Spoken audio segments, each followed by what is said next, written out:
إن شاء الله هنعمل عاشوراء بقوام كريمي ناعم بإضافة بسيطة خلت لونها وطعمها أحلى بكتير. يلا نبدأ.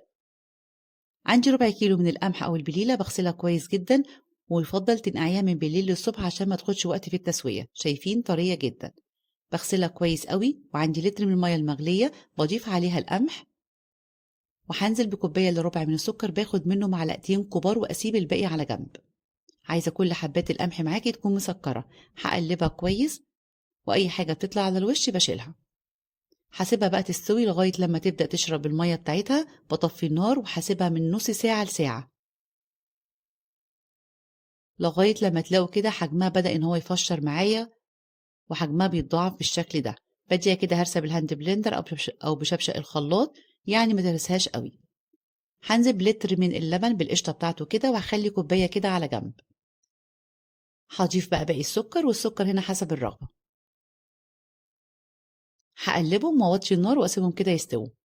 اما باقي كوباية اللبن فانا هقسمها على 2، هحط كده نص كوباية هنا ونص كوباية هنا.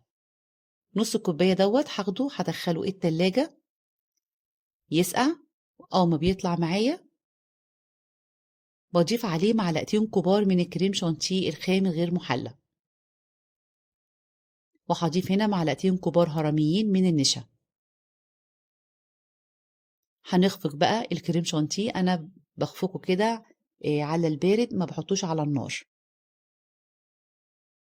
هدخله بقى التلاجة يسقع، وهدوب كده نشا واسيبه كده على جنب. وادي كده شايفين بدأ ان هو يخش في الغليان، عامل وش قشطة حلو قوي. هقلبه. اول ما يبدأ كده يقل معايا في اللبن هبدأ ان انا اقلبه كويس جدا النشا، وهنزل بيه على طول كده وايدي فيه باستمرار عشان ما يتكتلش معاكي. كده النشا معايا استوى. لما يظهر عندك الفقاعات كده برفعه من على النار، بضيف باكيتين من الفانيليا.